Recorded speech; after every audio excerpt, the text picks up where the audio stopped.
नमस्कार। राजस्थान की तमाम फटाफट खबरों में आपका स्वागत है। राजस्थान की खबरों के लिए आपसे निवेदन कि यदि आपने हमारे चैनल को सब्सक्राइब नहीं किया है तो कृपया करके आपके अपने चैनल को सब्सक्राइब कर लें। आप सब्सक्राइब करते हैं तो हमें हिम्मत होती है सही और सच्ची खबरें आप तक पहुंचाने की। तो क्या है वो बड़ी खबरें जो मीडिया पर उनकी चर्चा कम होगी और उनकी चर्चा अधिक होगी जो आपके लिए जरूरी ही नहीं है। तो क्या है आज की बड़ी खबरें? भाजपा छोड़ने के ऐलान के 48 घंटे में ही मालवीय के ठिकाने पर एसीबी छापे पड़े। भाजपा छोड़कर कांग्रेस में वापसी का ऐलान करने वाले पूर्व मंत्री महेंद्रजीत सिंह मालवीय के 3 ठिकानों पर मंगलवार को एसीबी की टीम कार्रवाई करने पहुंची। जयपुर से आई एसीबी टीम ने कलिंजरा में भैरव जी कृपा फिलिंग स्टेशन और बागीदोरा में भैरव जी फिलिंग स्टेशन सहित क्रशर प्लांट पर छापेमारी की और दस्तावेजों की जांच पड़ताल की। दोनों पेट्रोल पंप खुद मालवीय के नाम पर है, जबकि क्रशर प्लांट उनके बेटे प्रेम प्रताप सिंह के नाम पर बताया जा रहा है। बता दें कि मालवीय 23 महीने पहले कांग्रेस छोड़कर भाजपा में शामिल हुए थे। रविवार दोपहर जयपुर में कांग्रेस के शीर्ष नेताओं से मुलाकात के बाद भाजपा छोड़ने का ऐलान किया था। साथ ही कांग्रेस प्रदेश अध्यक्ष गोविंद सिंह डोटासरा को पत्र सौंपकर कांग्रेस में वापसी की इच्छा जताई थी। इसके 48 घंटे के भीतर ही उनके बांसवाड़ा स्थित ठिकानों पर एसीबी की टीम आ पहुंची। माना जा रहा है कि टीम सोमवार आधी रात को ही बांसवाड़ा आकर नाहरपुरा पहुंच गई थी, जहां मालवीय का आवास है। हालांकि इसकी पुष्टि नहीं हो पाई है। थोड़ा तो समय लेते हैं, क्योंकि इस तरह से टाइमिंग के अनुसार यदि आप करते हैं तो सवाल उठते हैं, लेकिन सवाल उठाएगा कौन? जी हाँ, मालवीय के ठिकानों पर एसीबी जांच की टाइमिंग को लेकर सवाल खड़े हो रहे हैं। इसे मालवीय के भाजपा छोड़ने के ऐलान को लेकर जवाबी एक्शन और दबाव के रूप में देखा जा रहा है। मालवीय ने 19 फरवरी 2024 को जब कांग्रेस छोड़कर भाजपा ज्वाइन की थी, उससे ठीक पहले कांग्रेस नेता दिनेश खोड़निया के ठिकानों पर ईडी की कार्रवाई हुई थी। इस दौरान मालवीय पर भी ईडी की कार्रवाई होने की चर्चाएं थी। इसलिए माना जा रहा था कि मालवीय ने इस कार्रवाई के डर से ही कांग्रेस छोड़कर भाजपा ज्वाइन की थी। लेकिन पाला बदलने के बाद लोकसभा का चुनाव हारने और भाजपा में खास पद नहीं मिलने को लेकर मालवीय ने भाजपा छोड़ने का ऐलान कर दिया। पंचायत राज चुनाव के जरिए वागड़ में अपनी सियासी जमीन वापस मजबूत करने के लिए मालवीय ने कांग्रेस में वापसी का फैसला किया। लेकिन अब एसीबी की कार्रवाई को दबाव की रणनीति के रूप में देखा जा रहा है। इस पर भी आप अवश्य कमेंट करके बताएं कि टाइमिंग क्या होनी चाहिए। राजस्थान में नई समीकरणों को देखते हुए 12 जिला परिषदों को छोड़कर सभी पंचायतों के चुनाव मार्च में होंगे। पुरानी 11,283 पंचायतों का कार्यकाल समाप्त हो चुका है और प्रशासक नियुक्त है।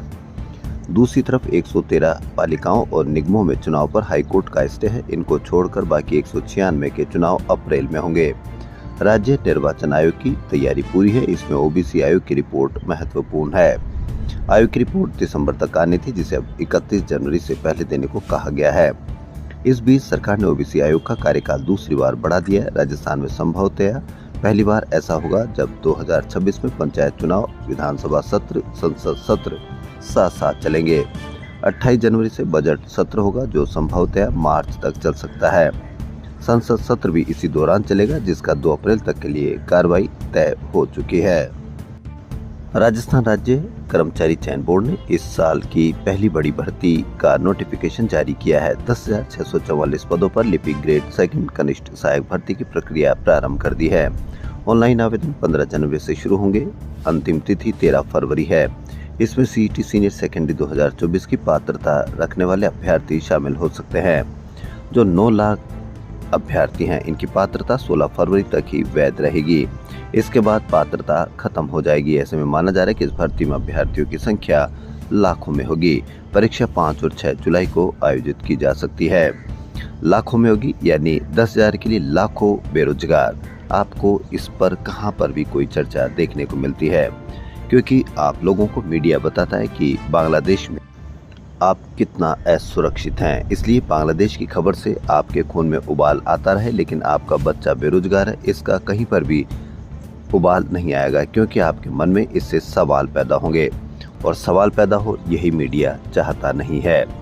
वहीं आज मकर संक्रांति है। पतंग काल का शुभ योग। हवा सुबह उत्तर से दक्षिण, दोपहर 12 बजे से पश्चिम से पूर्व चलेगी। बिना विघ्न होंगे पेच। जी हाँ, मौसम विभाग के अनुसार मकर संक्रांति के दिन मौसम शुष्क और आसमान साफ रहेगा, यानी पतंगबाजी के लिए पूरा दिन अनुकूल रहेगा। सुबह 10 बजे तक हवा की दिशा उत्तर से दक्षिण रहेगी और हवा की रफ्तार 0 से 4 किलोमीटर प्रति घंटे के बीच रहेगी। दोपहर 12 बजे से 3 बजे तक हवा की दिशा पश्चिम से पूर्व हो जाएगी। हवा की गति भी बढ़कर 2 से 6 किलोमीटर प्रति घंटा हो जाएगी। इससे पतंगबाजी का रंग और चढ़ेगा। तो इसीलिए आप सबको मकर संक्रांति की हार्दिक शुभकामनाएं। आपको मकर संक्रांति जिस तरह से हवा में पतंगे उड़ती है उसी तरह से हवा में आपके विचार उड़े और आप हर इच्छाएं आपकी पूरी हो, बेरोजगारी दूर हो, महंगी शिक्षा दूर हो, यही तमन्ना हमारे चैनल की।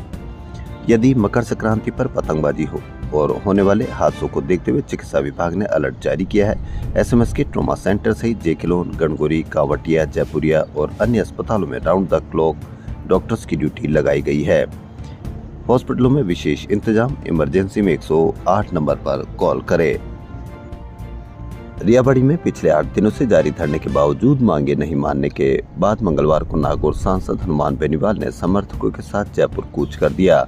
उनका काफिला रात 9:30 बजे नागौर जिले के अंतिम गांव बाड़ी घाटी से हाईवे के किनारे रुका। यहां सांसद बेनीवाल ने समर्थकों के साथ पड़ाव डाला। इस दौरान सांसद हनुमान बेनीवाल से वार्ता के लिए नागौर कलेक्टर और एसपी मौके पर पहुंचे। रात 1 बजे तक चली दोनों पक्षों में वार्ता बेनतीजा रही। प्रतिनिधिमंडल में किसानों के साथ पूर्व विधायक इंदिरा देवी बावरी भी थी। राजकीय उच्च माध्यमिक विद्यालय के कार्यवाहक प्रधानाचार्य शंकरलाल जाट का स्थानांतरण होने पर ग्रामीणों ने गांव बंद रखा। यह भीलवाड़ा की खबर। 300 बच्चे विद्यालय गेट पर तालाबंदी कर पूरी रात कड़ाके की सर्दी में धरने पर बैठे रहे। लेकिन आप क्या मानते हैं कि शंकरलाल जाट का स्थानांतरण रद्द होगा? नहीं। जी हाँ, यह आप अवश्य कमेंट करके बताएं।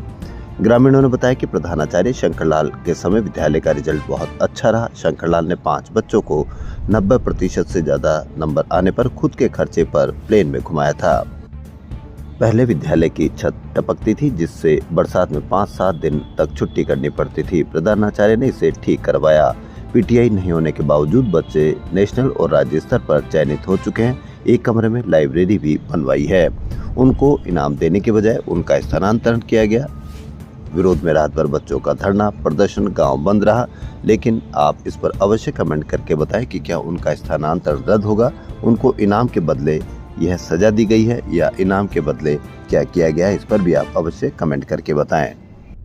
प्रधानमंत्री नरेंद्र मोदी पर जातिगत टिप्पणी करने से जुड़े मामले में जयपुर मेट्रो द्वितीय के DJ-4 कोर्ट ने कांग्रेस के पूर्व अध्यक्ष राहुल गांधी को राहत देते हुए उनके खिलाफ फौजदारी निगरानी को खारिज कर दिया।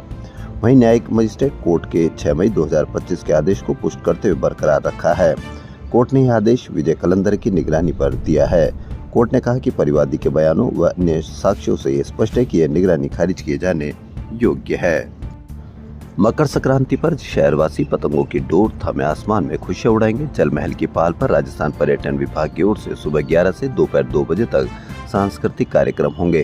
यहाँ पतंग प्रदर्शनी में ऑपरेशन सिंदूर से प्रेरित कर्नल सोफिया कुरैशी और विंग कमांडर व्योमिका सिंह की फोटो वाली पतंगे महिला सशक्तिकरण का संदेश देगी। यह वही कर्नल सोफिया कुरैशी है जिस पर ट्रोल किया गया था, लेकिन ट्रोलिंग के लिए कहीं पर भी कोई बात नहीं, कहीं कोई कवरेज नहीं। जयपुर की चित्रा जहांगीर ने Mrs India the goddess season 3 में बेहतरीन प्रदर्शन करते हुए कई खिताब अपने नाम किए। उन्हें प्रतियोगिता के विशेष वर्ग में Mrs India the goddess grace redefined का अवार्ड भी दिया गया। यात्रियों को सहूलियत देने के लिए रेलवे ने बुधवार से नई व्यवस्था शुरू की है, जिसके तहत रेलवे द्वारा रेल वन ऐप से जनरल टिकट खरीदने वाले यात्रियों को किराए में 3% डिस्काउंट दिया जाएगा। रेलवे के एक वरिष्ठ अधिकारी ने बताया कि यह छूट रेल वन ऐप पर आर वॉलेट को छोड़कर अन्य सभी डिजिटल भुगतान माध्यम से अनारक्षित टिकट बुक करने पर लागू होगी। अभी ट्रायल के तौर पर इस ऐप से जनरल टिकट लेने पर डिस्काउंट 14 फरवरी से 14 जुलाई तक दिया जाएगा। डिस्काउंट के बजाय कंफर्म टिकट हो, इसकी ज़्यादा कोशिश करनी चाहिए, प्रयास करने चाहिए, क्योंकि लोगों को टिकट पिछले कई सालों से, जी हाँ कई सालों से टिकट कंफर्म नहीं मिल पाते हैं। उसकी कहीं पर भी कोई योजना नहीं, कहीं पर भी कोई चर्चा नहीं। कभी भीड़-भाड़ इलाके में 120 की स्पीड से ऑडी कार, कहाँ उसका हुआ, क्या उसका परिणाम निकला, क्या उसकी जांच हुई, कहीं पर भी कोई खबर नहीं। इसी के सिलसिले में कमिश्नरेट के वेस्ट जिले में सोमवार रात को चोटवाड़ा, करधनी और वीकेआई औद्योगिक क्षेत्र में हुए 3 अलग अलग सड़क हादसों में बैंक मैनेजर व कारपेंटर समेत 3 लोगों की मौत हो गई। तीनों ही मामलों में तेज रफ्तार कॉमर्शियल वाहनों ने बाइक सवारों को टक्कर मारी। हादसों के बाद वाहन चालक मौके से फरार हो गए। पुलिस ने एक पिकअप जब्त कर ली, जबकि ट्रक की तलाश जारी है। मंगलवार को तीनों शवों को पोस्टमार्टम कर परिजनों को सौंप दिया गया। तेज रफ्तार बेकाबू वाहनों ने मारी टक्कर, बैंक मैनेजर व कारपेंटर समेत 3 की मौत। आप इसको किस तरह से देखते हैं कि किस तरह से नैतिकता इनकी गिरफ्तार करके इनकी परेड निकाली जानी चाहिए, और इन हादसों का जो भी शिकार होते हैं और जो भी शिकार करते हैं, ये हादसे नहीं बल्कि हत्या है। इन पर हत्या के मुकदमे दर्ज किए जाने चाहिए। आर्मी डे परेड 2026 के मुख्य समारोह की शुरुआत 15 जनवरी को सुबह 9 बजे सेनाध्यक्ष जनरल उपेंद्र द्विवेदी द्वारा साउथ वेस्टर्न कमांड एरिया में स्थित प्रेरणा स्थल पर शहीदों को पुष्प चक्र एवं पुष्पांजलि अर्पित करने के साथ शुरू होगी। इसके बाद सेनाध्यक्ष सुबह 9:30 बजे महल रोड स्थित परेड स्थल पहुंचेंगे। मकर संक्रांति की पूर्व संध्या पर मंगलवार को लोहड़ी पर्व का उत्साह देखने को मिला। पंजाबी व सिख बाहुल्य राजा पार्क, सिंधी कॉलोनी, आदर्श नगर, जवाहर नगर और जयपुर के आसपास की कॉलोनियों में लोहड़ी पर्व का उत्साह देखा गया। दिन भर जहां महिलाओं ने खरीदारी की, वहीं शाम के बाद पकवानों के साथ सामूहिक लोहड़ी मनाई गई। राजा पार्क जयपुर में चौराहे पर गोकाष्ठ से लोहड़ी प्रज्वलित की, पेड़ों को बचाने का संकल्प लिया गया। स्वास्थ्य विभाग के सामने मंगलवार को 104 जननी एक्सप्रेस एम्बुलेंस सेवा के बेरोजगार कर्मचारियों ने प्रदर्शन किया। राजस्थान एम्बुलेंस कर्मचारी यूनियन के प्रदेश अध्यक्ष वीरेंद्र सिंह शेखावत ने बताया कि 104 जननी एक्सप्रेस एम्बुलेंस सेवा के बेरोजगार कर्मचारियों ने 3 महीने के बकाया वेतन के लिए संबंधित कंपनी के बाहर प्रदर्शन किया और उसके बाद एम्बुलेंस कर्मचारियों द्वारा अपनी नौकरी को वापस करने के लिए स्वास्थ्य भवन जयपुर पर प्रदर्शन किया। इसके बाद मिशन निदेशक राष्ट्रीय स्वास्थ्य मिशन को ज्ञापन दिया और जल्द से जल्द एम्बुलेंस कर्मचारियों को नौकरी देने की मांग की। राजस्थान की सीनियर महिला वॉलीबॉल टीम ने 72 साल में पहली बार पदक जीतकर इतिहास रच दिया। वाराणसी में हुई सीनियर नेशनल वॉलीबॉल चैंपियनशिप में राजस्थान की टीम ने ब्रॉन्ज मेडल जीता। 72 साल के इतिहास में पहली बार पदक जीतकर टीम जयपुर पहुंची। यहाँ स्पोर्ट्स काउंसिल के अध्यक्ष नीरज के पवन और सचिव नीतू बारवाल ने खिलाड़ियों का स्वागत किया। इस अवसर पर राजस्थान वॉलीबॉल संघ की सचिव अंजू जाखड़ भी उपस्थित थी। राजस्थान की खबरों में फिलहाल इतना ही। यदि आपको राजस्थान की खबरें पसंद आए तो आपके अपने चैनल को सब्सक्राइब कर लें। धन्यवाद।